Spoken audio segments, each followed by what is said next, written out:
Hola, ¿qué tal, prestosos y prestosas? Hoy en nuestros Secretos de Asturias, la Cámara Santa, la Capilla de San Miguel, que tiene 2 pisos. En la parte de arriba está el oratorio del rey Alfonso II el Casto y en la parte de abajo la cripta de Santa Leocadia.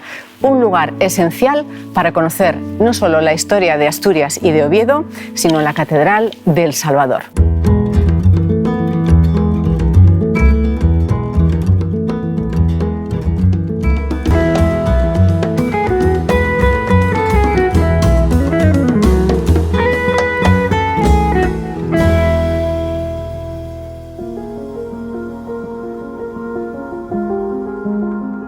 Pues como curiosidad prestosa, en la propia Cruz de la Victoria podemos ver en este despliegue de esmaltes bordeados por esas filigranas de oro, esos 3 animales que son los Tria Generi Animalium, que son un poco como los medios en los que los seres humanos nos movemos. El cuadrúpedo sería la tierra, el ave sería el aire y el agua estaría representado por el pez. También tenemos en esta maravillosa representación de animales el pavo real, que representaría pues, el ave fénix, el triunfo pues, de la vida y de la resurrección sobre la muerte.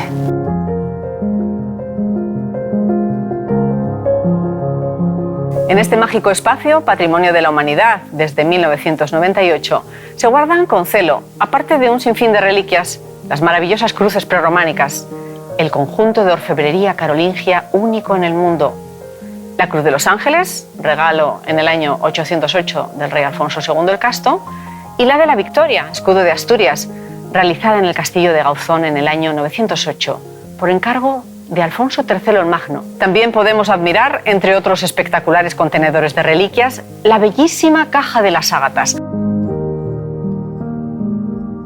En el centro del presbiterio nos encontramos con el Arca Santa, recubierta en plata en el año 1075.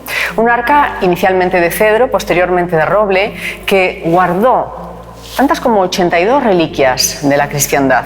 La más importante, sin duda, el Santo Sudario, el paño con el que se cubrió el rostro de Cristo cuando fue descendido de la cruz. Lo encontramos aquí en una versión facsímil, porque realmente esa caja, esa urna gris que lo guarda, lo protege en una bandeja blindada.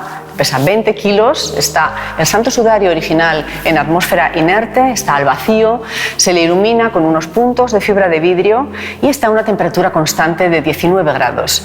El Santo Sudario, el auténtico, lo pueden ver todos los fieles y todos los visitantes en Semana Santa y en nuestras fiestas de San Mateo, fiestas de peregrinación articuladas en torno al 14 de septiembre, Día de la Santa Cruz.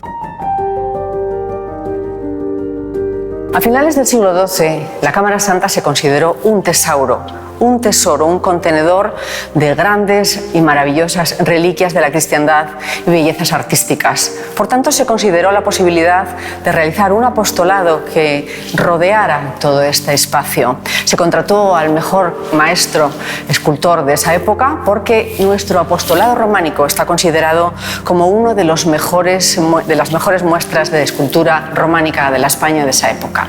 En este caso os voy a señalar un detalle prestoso, porque quizás no sé si os habéis fijado que el apóstol Santiago, hermano de Juan, son hermanos, hijos de Zebedeo, tiene en su pie izquierdo un borceguí. No es que el escultor no haya tenido dinero para no tallar ese pie, todos ellos van descalzos porque están en un recinto sagrado para rezar con Jesucristo, sino porque él como peregrino necesitaba tener esa protección en su pie para seguir caminando y seguir difundiendo y divulgando la doctrina de Cristo.